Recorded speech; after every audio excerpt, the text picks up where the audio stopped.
algo tan agradable y tan placentero como es el turismo a una situación tan particular que tiene que ver con el recuerdo, pero con una situación de discriminación concreta que se ha dado en la Guerra de Malvinas. Está Hernán, que esta tarde va a hacer una presentación de su libro, que es Los soldados judíos en Malvinas. ¿Cómo estás, Hernán? Gracias por venir. Muchas gracias por invitarme. ¿Cuánto demandó de esfuerzo y de reponerse en lo anímico llevar adelante la escritura de este libro?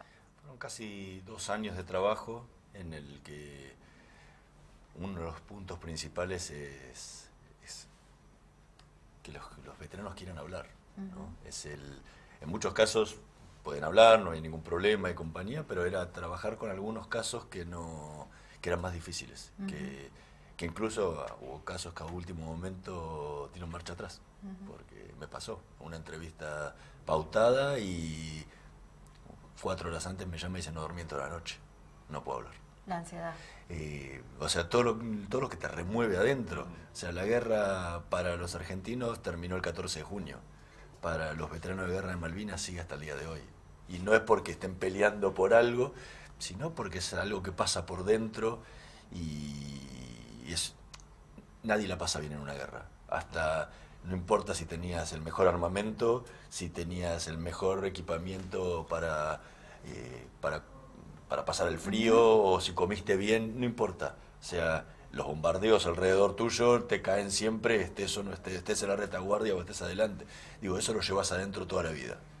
Y eso, pero digo, en muchos casos hace que sea más difícil hablar de estos temas. Y, por ejemplo, hay casos que nunca le han hablado a la familia.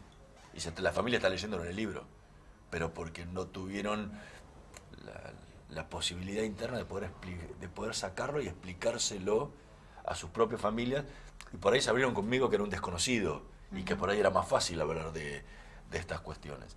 Es una herida, Malvinas es una herida abierta para el que la vive. ¿Cuántos son los de la comunidad que estuvieron participando y que nos estamos enterando paulatinamente, como nos enteramos hace muy poco también, que hubo muchas mujeres que participaron del conflicto? Hoy lo que tengo contabilizado son 47. Antes, cuando salió el libro, en el listado que hay había 43, pero aparecieron 4 casos más.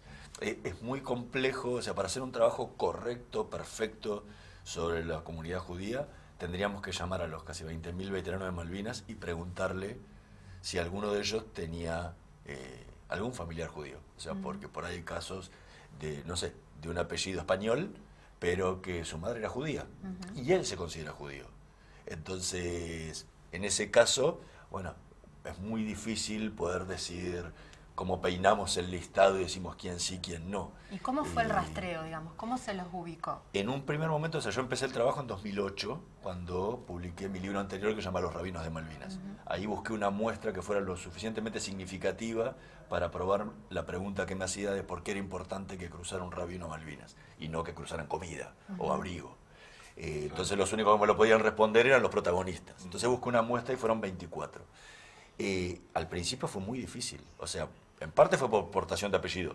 Y por portación de apellido llamé a muchísimos que me decían: no, mira, yo soy de una familia rusa ortodoxa y compañía. Bueno, disculpa, seguimos con el siguiente. Después empezó con los grupos de veteranos de Malvinas. Estaban el regimiento de patricios, funciona el del sector de ejército. Fui a consultar ahí y justo me cruzo con 2 veteranos del regimiento de Tablada. Y el coronel les pregunta si conocían a algún soldado judío que estuvieran con ellos. Me dice: sí, lo conozco a este. Bueno, decirle a este que quiero hablar con él. Y ahí empezaron ellos después tienen grupos en esa época había grupos de internet temáticos, y pusieron mi búsqueda y empezaron a responder otros. Y después era uno que conocía a otro y que conocía a otro, y así fui armando esa muestra de 24. Cuando salió el libro empezaron a haber muchos homenajes que le hizo la comunidad judía en todo el país. Y ahí empezaron a aparecer otros, que dijeron: yo también soy veterano. Entonces no es para este grupito solo, es para todos. Bueno, y ese listado se fue ampliando y es parte de la base de lo que hoy es el libro. Pero siempre me sigo sorprendiendo porque de los 4 casos estos que aparecieron post publicación viven en el exterior. Claro. Entonces por ahí no se enteraron. Entonces, bueno, es muy... Yo siempre digo, queda abierta la caja. En algún momento tendré que hacer la edición ampliada con los nuevos casos. Y si siguen apareciendo muchos, tendré que hacer un tomo 2, porque ya es grandecito como para seguirle sumando páginas, ¿no? Y en todos los testimonios que pudiste recolectar, ¿observaste esta discriminación abierta? El 30% de los soldados judíos que combatieron en Malvinas sufrieron antisemitismo de alguna forma. Desde lo que hacemos un rango mínimo, que sería el verbal, claro, hasta el máximo, que fue la tortura física. Entonces, en ese rango tenés de todo. Y lamentablemente es una realidad que ocurrió. Muchos la quieren ocultar porque Malvinas es casi la última vaca sagrada que tiene la Argentina, de la que muchos quieren que sea pura e inmaculada. Y la guerra nunca es pura e inmaculada, es en cualquier guerra. Y tiene cosas que pasaron buenas y cosas que pasaron malas. Si no, terminamos como la guerra de la independencia, que parece que todo perfecto, leemos en el colegio, los generales no se peleaban entre sí, todos pensaban igual. Digo, hoy tenemos la posibilidad de tener los testimonios de la gente que participó y que puede contarla. Y son cosas que pasan. Y lamentablemente lo del antisemitismo es totalmente irracional. Es irracional que ocurra en la realidad, en el día a día, pero se eleva a la enésima potencia cuando te metes en una guerra. O sea, es impensado que un oficial o un suboficial pueda maltratar a su tropa. Claro. Porque y esto ocurría. El soldado es una herramienta de la maquinaria bélica, ¿sí? Entonces, si vos la maltratás, ese no va a funcionar bien. Hubo maltratos que no tenían nada que ver con la religión. En el caso de los judíos, y este 30% que te decía, fue por su condición de judío. Es terrible. Y cuando ustedes presentan estos libros, porque ya se ha presentado en otros lugares, el auditorio entiende la importancia, más allá del relato histórico, más allá de esta vivencia en primera persona, del mensaje de fondo que tiene este tipo de historia, este tipo de libro?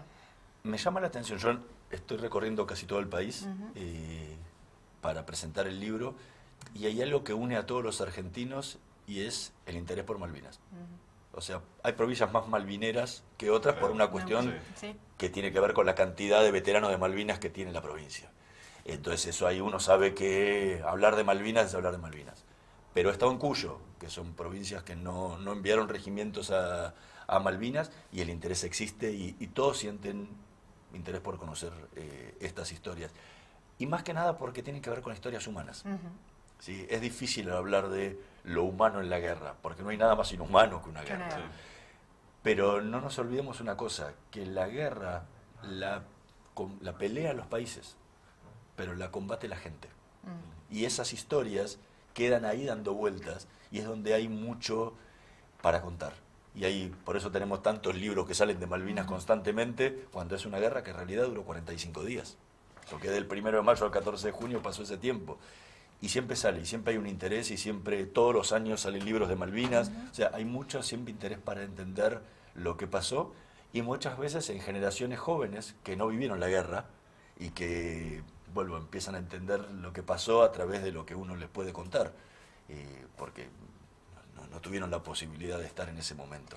Hernán, aquellos que tengan la inquietud, hoy te vas a estar presentando, recordanos el horario y dónde. A las 20 horas en el centro, la Keila de Mendoza, disculpen, la Keila de Santa Fe.